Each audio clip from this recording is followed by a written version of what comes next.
Hi there, friends. Thank you for joining me for another episode of what I have learned so far. Today, I want to share with you the concept of our real self image. And this is something that keeps coming up for me with my clients also. I mean, it's always easier to see things in other people. And that's what I've said a few times, that really the journey of being a wellness consultant and talking with people has really made me realize how foundational our mindset is.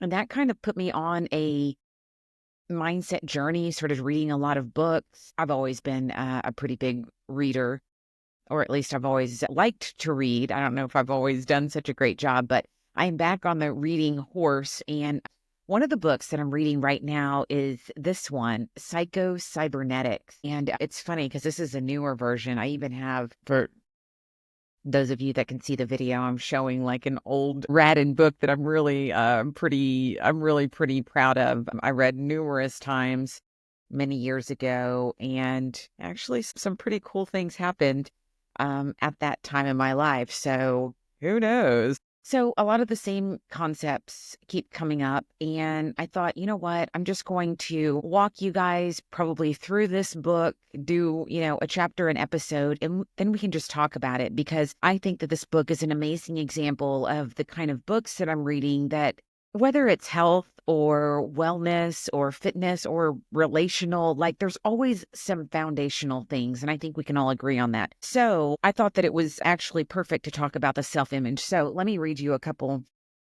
of lines from this book. Understanding the psychology of the self can mean the difference between success and failure, love and hate, bitterness and happiness. On another plane, discovering your real self means the difference between freedom and the compulsions of conformity. I don't know about you, but conformity, whew, I have not liked it ever my entire life. I was on dance team as a kid. I got demerits all the time, and not for for like really random things. Like just, I think I got demerits one time for wearing a baseball cap somewhere, but I was like, the rules didn't say. A lot of times we're indoctrinated. It's like someone else is raising your kid and they're trying to raise 30 kids in a classroom at the same time. And, we're not encouraged in that environment to weird it out. So it says, whether we realize it or not, each of us carries around with us a mental blueprint or picture of ourselves. Whether we realize it or not, most of us have like a mental blueprint of ourselves, of who we think we are, what we think our values are, where we live, how much money we have, the kind of friends we have, the kind of people we date, da da da. But most of these beliefs about ourselves have unconsciously been formed from past experiences, our successes and failures, our humiliations, our triumphs, and the way other people have reacted to us, especially in early childhood. From all this information, we mentally construct a self or a picture of ourselves. I think that's absolutely correct. For me, that would actually explain a lot, like why I always wanted to escape. I always wanted to get away from, Austin. I always wanted to get away from home. I always wanted to have, maybe that was about having adventures, but I think also it was wanting to create a self that maybe all the people around you are going to make it very difficult to recreate yourself. That's very interesting. I do remember when I moved up to Chicago, and it was the first summer that I was there, and I was just running around Chicago with a camera, and I had developed this moniker.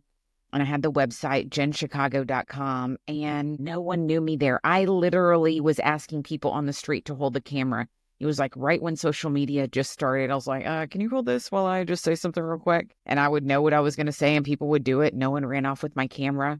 But time in particular at the Apple store was like, I don't know, launching a new iPhone or something. And I just wanted to see. I just wanted to get video. I just wanted to go inside. I wasn't going to get a new phone. And people have been camping out. Remember, it was crazy when people were doing that. And I just remember I went to a security guard and just tried to walk in. She was like, hey, whoa, who are you? I left out that I had made myself a little press badge. It turns out you can just be ingenious in that way. So I made myself a little press badge. And yeah, I told her, oh, I'm Jen Chicago. And she was like, "Oh, yeah. Yeah, I've heard of you. Go ahead." So, I mean, that was just one of the first times. That's very interesting. That actually just popped up in my head. But, I had this image of the person that I wanted to be, and I really didn't feel like I could be that person here. I felt like I needed to move myself to go somewhere else. All of your actions, feelings, behaviors, even your abilities are always consistent with your self image. In short, you will act like the sort of person you conceive yourself to be. So that's why it's so critical, right? Because really, since I've been more aware lately of my thoughts, I mean, we're having so many thoughts. If you're anything like me that you don't even know about, right? You just like find yourself looking in the refrigerator in a certain position. And it's just like, okay, what's going on right now? Like, what am I thinking right now? It's a trip. I'm enjoying it. And that's why it doesn't work to just try, to try to change yourself, to white knuckle it. Because, I mean, Lord knows, literally, the Lord knows how hard I have tried to change some things and just not easy. I think that, I can summon up some willpower when necessary. I like to fancy that I have a little willpower, but there are numerous, aspects of my life that I would like to be different. And I really feel like I've gotten to a place that it's like, okay, what I've been doing has not worked, right? Waiting to be the person, waiting for someday, waiting for traveling didn't do it. Getting married didn't do it. Getting divorced didn't do it. It's like, okay, so thinking that your happiness is just right around the corner doesn't work because I think sometimes it never comes because it can't come to us if we don't think that we deserve it. And that is something that I feel like I am currently struggling with. I can just see that a lot of the ideas that I have about money, a lot of money is not necessarily good. So that's interesting, right? I mean, for one, a lot of celebrities are lacking in character, but a lot of celebrities probably aren't. Just the point is, I think that I've focused on some negative aspects of money, right? It's just really the love of money, but I can just see that I have a lot of fear-based ideas, things that weren't even really my idea, but whether they were, parents, pastors, teachers, just adults. I mean, how many of us were like, wow, you adults really did not know what you were talking about. I mean, I thought you knew what you were talking about. You're just making it up all this time. It talks about there's numerous cases to show us that it is possible. You're never too old. I mean, you're never too old. Just a lot of times we just get stuck in a rut. We just get stuck in a mental rut. And I just know so many people that are just, what's that song? Everybody's working for the weekend. People aren't even working for the weekend. They're working for retirement. And then it's like, what's your plan after that? Like then life is going to be so great and fulfilling, but I don't think so. I don't think that that's how it works. All we have is the present moment. And I think that's why we're supposed to be still and recognize God. And like, we're just so feel like just playing small potatoes on this physical realm. I know that sounds pretty out there, but really, I mean, there are so many Bible verses to back up what I'm talking about. The secret is this: to really live, that is, to find life reasonably satisfying, you must have an adequate and realistic self-image that you can live with. You must find yourself acceptable to you. You must have a wholesome self-esteem. You must have a self that you can trust and believe in. You must have a self that you are not ashamed to be. You must have a self where you feel free to express yourself creatively. It goes on, but yeah, so good. I mean, that is something, our creativity is something that separates us from all the other animals. So it just talks about the importance of this self-image. But what I underline, I thought was interesting. It says, when your self-image is an object of shame, you attempt to hide it rather than express it. Creative expression is blocked. I would think that that would happen for a lot of people after divorce. I mean, whether you wanted it, didn't want it, started it, didn't, I mean, like, however it happens, I've talked to a lot of people that have gone through this, and it's just like, man, that does not feel good at all. And just my point is that for a lot of us, it's an object of shame. I mean, it's just, I don't even want to go down the road of like all the feelings that come with it. But that's one of the reasons that I wanted to start the podcast, not to talk trash, to let Napoleon Hill says in every, I'm not quoting, don't quote me. Napoleon Hill says, in every struggle, there is a seed of an equivalent opportunity, something to that effect. So, there's always a silver lining. I mean, I'm sure there's a bunch of verses that are, essentially saying, look at the upside.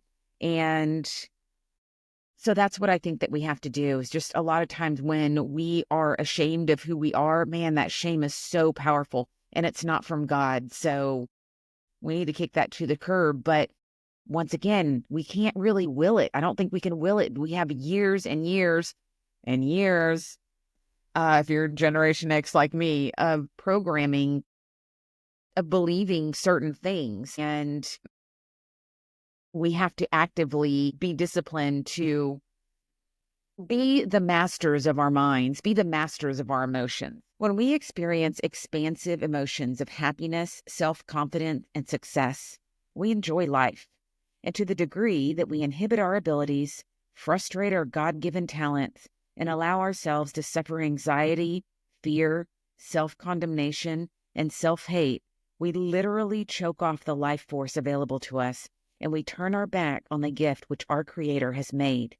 To the degree that we deny the gift of life, we embrace death.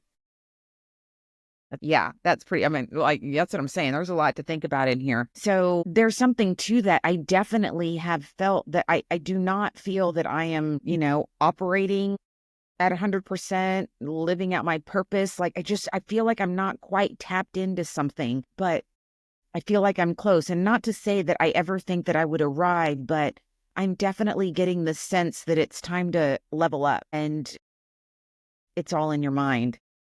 The so-called subconscious mind is not a mind at all, but a mechanism, a goal-striving servo mechanism consisting of the brain and nervous system, which is used by and directed by the mind. So that is to say that we can actually control our minds. And whether we know it or not, we have a lot of goals that our mind thinks that we are working towards. And even if we wouldn't call them goals, that's how our mind sees them. So just consider, for instance, an addict, a drug addict. It's like they have goals too, right? Their mind is working towards something. Okay, let me read this to you. So that is why we have to actively work against all that programming, and that's where visualization comes in. Visualizing, or creative mental picturing, is no more difficult than what you do when you remember some scene out of the past or worry about the future. Acting out new action patterns is no more difficult than following through, just as you do when you tie your shoe, in a new and different manner. So the last thing I want to read with you is that he says, all you need is an experience like tying your shoe or learning to write your name for the first time, where you can say, yes, I'm glad I learned that skill. I remember the first day that I could do it. I was very happy. This one memory, this one positive experience, no matter how long ago it was or when it took place, it's all you need to begin changing the course of your life in the present. The next chapter is discovering the success mechanism within you. So I am looking forward to discussing that with you in the next episode.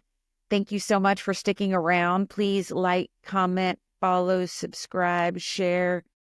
What other verbs you can think of that are positive with this episode? I would really appreciate it. And I don't know everything, but this is what I know so far. I'll see you next time.